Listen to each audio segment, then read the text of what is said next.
Obesity in America. It's a pandemic, and it's one I'm here to talk about with you today. We're going to cover three main points on this topic. One's going to be our intake of sugar, fake food, and lazy people. Nearly 35% of all Americans in our country are obese or fat. It is now considered a chronic illness in this country.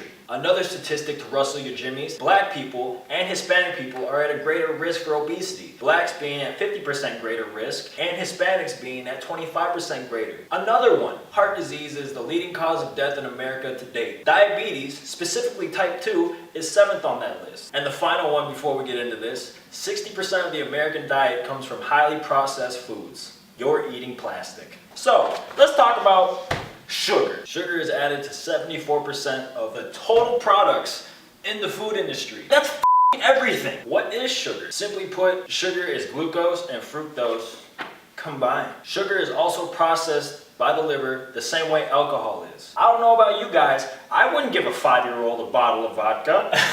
But here you are handing them free candy on Halloween. You should be ashamed. Now, our liver can handle very small doses of sugar, like for example, from an orange, because that has fructose in it, which is natural sugar. But when we overload it with, like, say, a bunch of candy, we can't process all that shit. So what it does is it stores the excess sugar around itself. Like, it stores sugar around the liver. After that, it's also excreted into our bloodstream, which is then turned into straight fat. More specifically, visceral fat. I love me some love handles. And apart from that, sugar also leads to something called insulin resistance. Insulin is what controls fat storage and fat burning. And it's also contributed to fatty liver disease. I wonder why. Sugar also has a huge impact on our brain, aka it makes us feel great. So when you eat food, your brain releases dopamine, that feel good chemical. That's normal because it lets your brain know if it's safe to eat. After a while of you eating this food, that dopamine response goes down. Sugar don't play by the same rules. Sugar does its own thing. It's a bad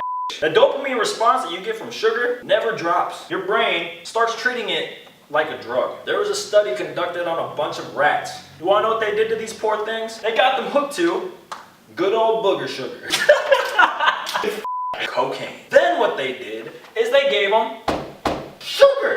These little tiny innocent rats, they chose the sugar after being addicted to cocaine. Therefore, sugar is better than cocaine. Some researchers have also gone as far as to say that quitting sugar is almost as hard as trying to quit smoking. Sugar equals cigarettes. Now let's talk about fake food. We got fake friends, we got fake food, we got fake news, we got fake. In the 1950s, fast food and ready-to-eat food was made full swing. Okay, so you could come home, you could go to your freezer, pick out like a container of some frozen biohazard materials. You warm it up in a microwave, just nuke the shit out of it, and then boom, you have dinner for like ever. Who doesn't like eating nuclear radiation? I love it. Another thing that came from this was the C word, cancer. So a recent study in 2018 came out with a link to artificial additives, artificial colors, artificial flavors, emulsifiers. I don't even know what that is. Linked to cancer, and it's in our food. That's awesome. I love it. Another scary thing to think about was some of these things that were in the food back then were then banned by the FDA, which is supposed to tell you what's safe to put into your body. Like, for example, the red coloring, like Red 11 or some shit. And then they brought it back. So for like a decade, we didn't have red M&Ms. Now we do. What? So, cocaine's little brother, fake food. That's right, there's a connection.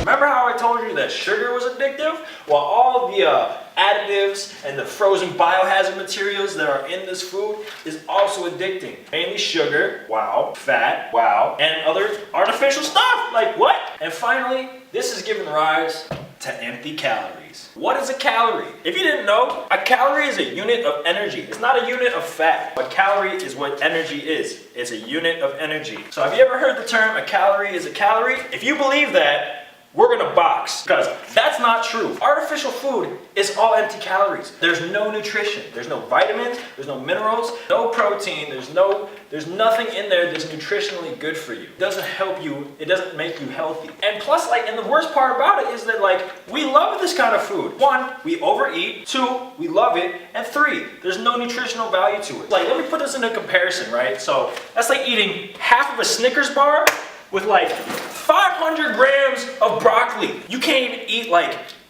4 ounces of broccoli at bed. That's what I'm trying to get at. Nutritionally empty food, empty calories. And you wonder why you're fat, okay? It's not like, what? A donut, a piece of candy, a bag of chips. Anything in a cardboard box. No nutritional value whatsoever. And we're eating this every single day and we're not moving. Okay, we're sitting at our desk job, just eating and working. And that, let me take these keys off. And that brings me to the last one. Lazy people. Contrary to popular belief, you don't have genetics. You just make decisions. 1, you're lazy. You're looking for the easiest food to find, to buy, to eat. That's all you do. Okay? Don't blame it on the lack of the gym when you're sitting there eating donuts every night before bed and in bed watching Netflix and It's 80% nutrition and dieting.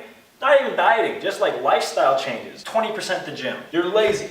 You don't move a lot. Let's be honest. Keep it G real. You don't move that much. That's what's holding you back. You want to get skinny, you don't want to be fat? Boom. Stop being lazy. 4th, drive-thrus. Stop going to drive-thrus. There's nothing good in a drive-thru. Let's be honest. Unless you're getting the water cup, nah, son. Plus, we all know that you're not getting a water cup with your Big Mac. You're gonna get a big gulp high C. Let's reiterate this one more time in case you didn't know. 1, lazy people are lazy. They don't move a lot. 2, they don't move a lot. 3, they're lazy again. They're looking for the easiest thing to find to put into their mouth. 4, they go to drive-thrus. Drive-thrus are the death of America. When the drive-thru was invented, we were all If you want to get skinny and you want to be healthy, eat nutritionally dense foods. Make meals that are full of single ingredient foods. So that means like have a meal with chicken, broccoli, some type of green. Limit your fruits. Fruits are not bad. They have sugar. Just limit them in moderation. Stop drinking Coke and Diet Coke and don't even get me started on diet shit. First off, aspartame. Look it up. It's another one of the additives that they added to food that is linked to cancer. Cancer. We don't like cancer. No more C word 2019. Make healthy decisions. If it comes in a cardboard box, if it comes in an easy can opener, if it comes in anything that you can get into within 5 seconds of you obtaining it, don't put it into your mouth. That goes for a lot of things in life, not just food. This is my rant and this is my midterm video about obesity in America. Yes, there are exceptions, but for the most part, we ourselves are to blame as a society. Be a good role model, encourage others, and work hard and stay disciplined. Pew!